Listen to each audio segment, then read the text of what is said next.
Yeah, Paul, so morning. Thank you very much for your time. We'll just try to see if we can delve into some interesting facts that'll enlighten people's life in these difficult times. I'll do my best. Just starting off a bit about yourself. How did you get the dream job that all of us want? Are you sure you all want it? Because right now I'm unemployed.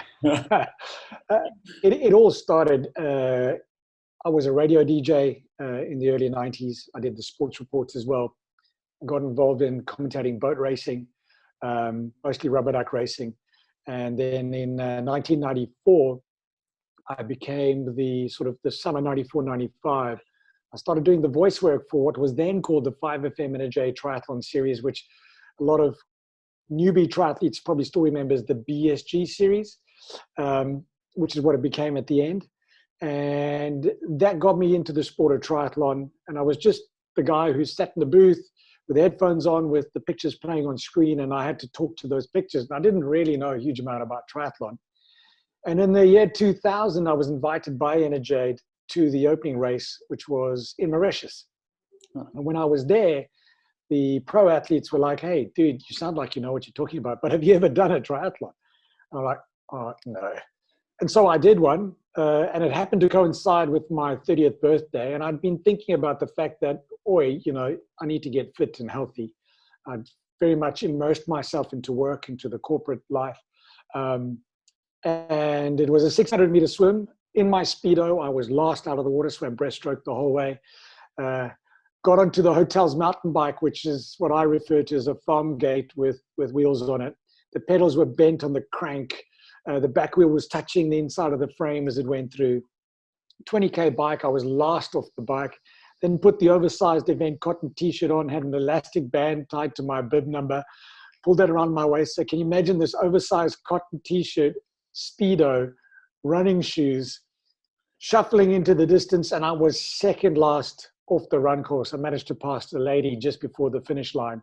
It was a 31-minute 5K, my first triathlon, totally hooked, got home, put slicks on my mountain bike, started doing more racing. By 2002, I bought a road bike, did my first Cape Town cycle tour, did my first half marathon, which was the Safari half marathon. And that year, I think I went back to Mauritius and I finished like in the top 10, although there were only like 20 people racing. So yeah, the bug bit massively then. Got very involved with triathlon locally in terms of physically announcing at event. Did the 70.3 test event in PE in 2004. Did the TV voiceover in 2005 and became the full-time announcer from 2006 onwards in PE.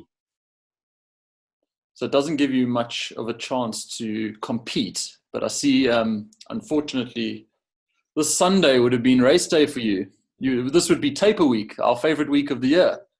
Yeah, the worst taper. There's nothing worse than taper. Yes, exactly. So, I mean, what happened was I got quite entrenched into the commentating, even though I had a full-time job Monday to Friday.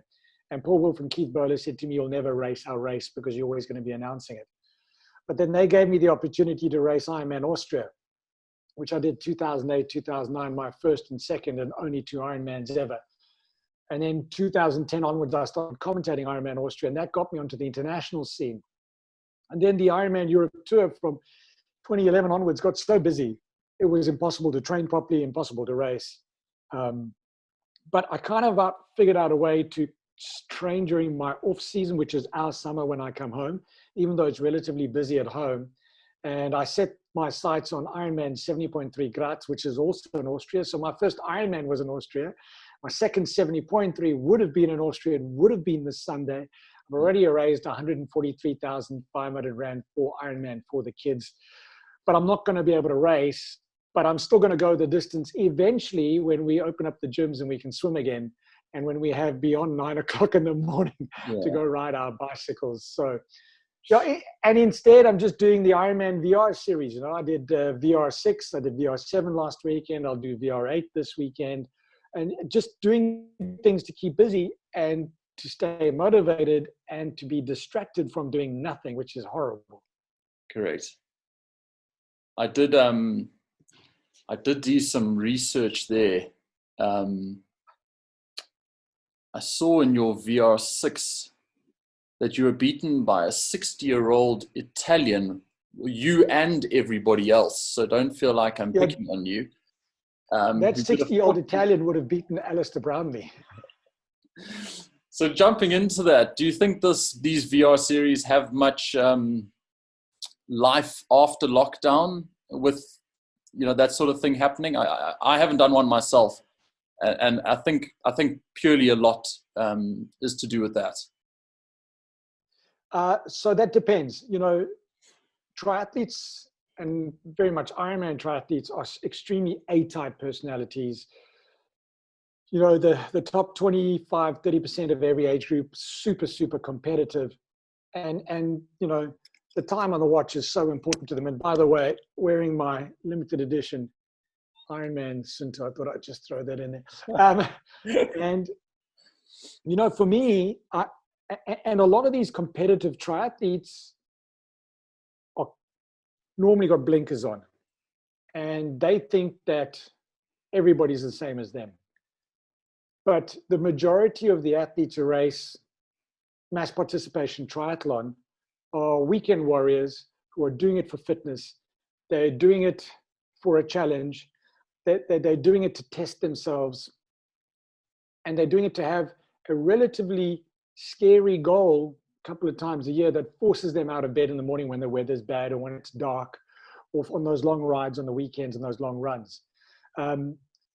The great thing about the VR series, having done 2 now and about to do my 3rd, and I got my wife Kelly to do the one this past weekend, and she loved it, is that it's actually completely non-intimidating. You don't have to worry about the swim. You can do it indoors on your indoor trainer and a treadmill if you had one, or you can do it outside. Because you're doing it alone, you're racing yourself more so than in a race. And I see some people getting agitated about when they look at the results and they see some of the times people do. And I really, so on the one hand, I don't care about it. On the other hand, I don't like the fact that people cheat. I've never liked the fact that people cheat. I don't enjoy unfairness and inequality. Yeah. But I step away from that and I go, what a wonderful opportunity for people who might not come and do a real triathlon or a real duathlon because it intimidates them, to do it in the comfort of their own space. And there's more than 100,000 people registered already. 20-odd thousand raced this weekend past, with more than, I think, 13,000 official finishes. And because this came to the party very, very quickly, I mean, we had lockdown and 2 weeks later, Ironman had virtual racing. How they did that so quickly, I don't know. And even if you look at the Zwift Pro Racing and all of that, you know, if you cheat about your weight, and if you can jippose some of the gadgets you need to upload and to measure what you're doing, then everybody can cheat. And you don't need to be a rocket scientist to look at the times. I mean, there was a German guy, age group 55 to 59, who won this weekend. Did you see he ran 5K in something like 14 minutes on the treadmill? He did the 1500 in 4 and a bit minutes on the treadmill. He biked in 20-something minutes. Come on, give me a break. You know, but I don't let that worry me because I'm having so much fun getting out there and being able to do something. And then I go into all South African results and I go, yay, I'm in the 50 percentile or whatever, you know. And so, and this past weekend, my wife beat me, and that's even better. Yeah, I mean, I agree with that. It's a good attitude to have because I'm very much that type that wants to compare myself to the people I'm competing against. But I suppose it's probably is a good thing in the amount of people it might attract to doing a real Ironman when life resumes, that, like you say, have now got the confidence during these VR series, which, is a great, then it served a great purpose. So for me, when I do it, and this is why I think I'm reasonably successful as an announcer in the triathlon space, because I get the mentality and the mindset and the drive of your average middle to back of the pack triathlete, and I can bring that across because I get it. I beat the version of me that's been sitting on the couch this weekend, and that's important to me. Then part of me goes, oh, well, I beat Gordon Graham, my fellow announcer, and Dane Lee, who's our DJ. almost he's catching up to me and he's getting faster. So I train a little bit harder this week. You know what I mean? Yeah. So I've got that competitive side of me and I can exercise it in this forum. But the truth be told, it's getting me off the couch. So I'm beating the version of me that's sitting on the couch. And that's the most important thing. Yeah. The other thing is because it came to the party so quickly, you know, triathlon is 43 years old. Ironman is almost 42 years old. We've had 42 years to create the rules and to better them every year. Yeah. We've been doing this for a month and a bit.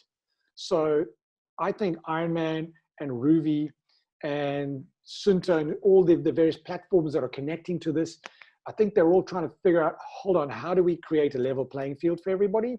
And hence you've seen they've now created the Virtual Racing Classic and the Virtual Racing Challenger. Challenger is if you do it on the road or you use a Ruvi course, and Classic is if you do it completely indoors.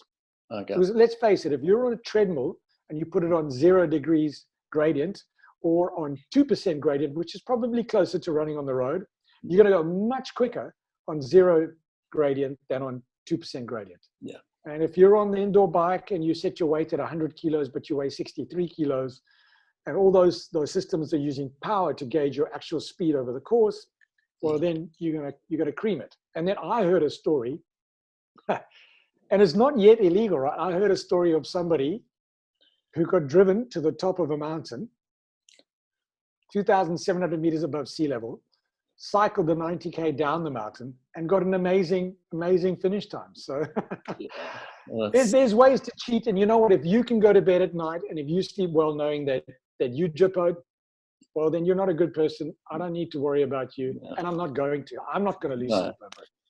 Yeah, I mean, I did see one guy that did a 40-minute 40K and bike, and it took, his heart rate never went over 129. And that's what I thought, you know, he's getting no benefit out of doing that.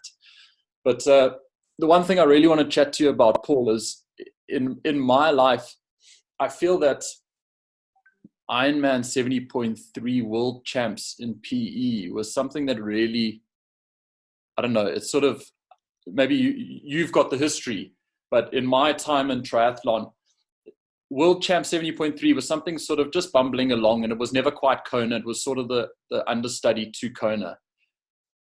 You were there, I wasn't, but watching that race on TV and going back, I rewatched the highlights last night. Would you say that was sort of something special happened there that day that has really put 70.3 and world champs on the map? I'm completely covered in goosebumps whilst you're talking. Yeah. Because yes, I don't get to be inside the ropes. I'm there smelling the sweat. When they run past, you know, I feel the energy, the air as Jan Frodeno, Ali Brownlee and Javier Gomez come past at 22, 23 kilometers an hour when they are running, and that air whooshes past you. I was there. I was standing next to Mark Allen and Dave Scott and Paul and Newby Fraser, you know, the legends of our sport. And Mark Allen grabbed me by my shoulders as Jan Frodeno and the boys came past and said, "We are witnessing history." Completely. Yeah.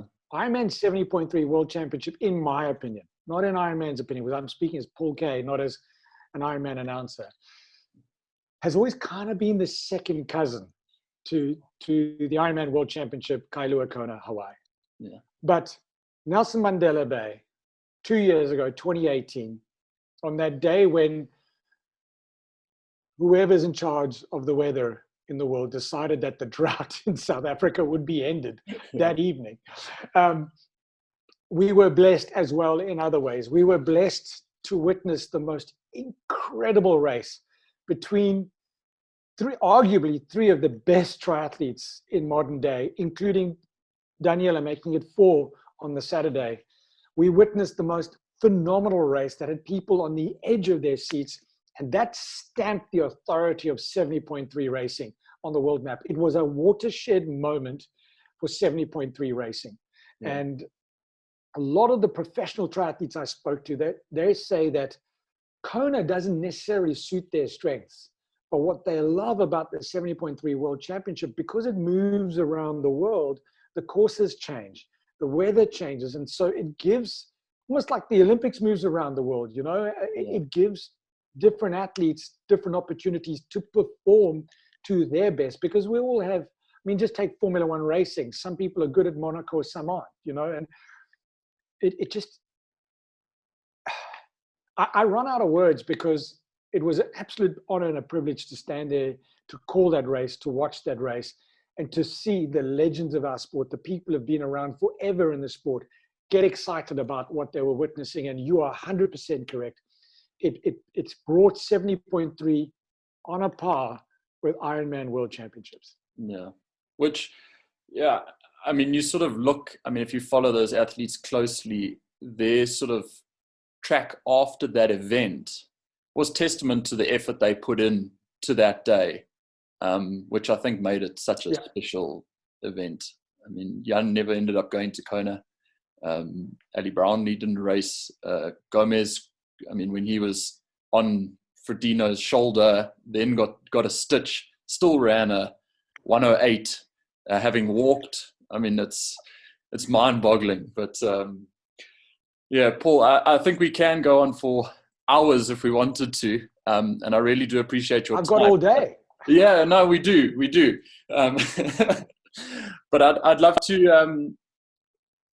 I'd love to just thank you for your time, and I'd love to do this again. I've got notes for days of things I wanted to chat to you about. But yeah. Then I tell you what, let's call this part 1. Perfect. Part 1 of we don't know how many parts. I appreciate the time. Never-ending story. Yeah.